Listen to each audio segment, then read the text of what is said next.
السلام علیکم ورحمۃ اللہ وبرکاتہ۔ حدیث نمبر ہے 2812، مشکوٰۃ المصابیح میں سے۔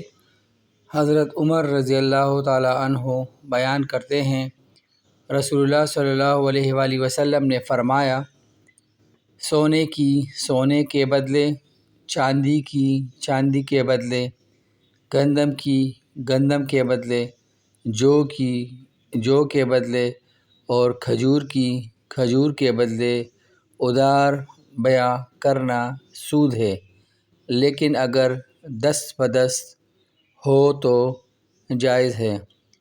اللہ تعالیٰ سے دعا ہے کہ وہ مجھے اور آپ کو اس حدیث پر عمل کرنے کی توفیق عطا فرمائے، آمین ثم آمین۔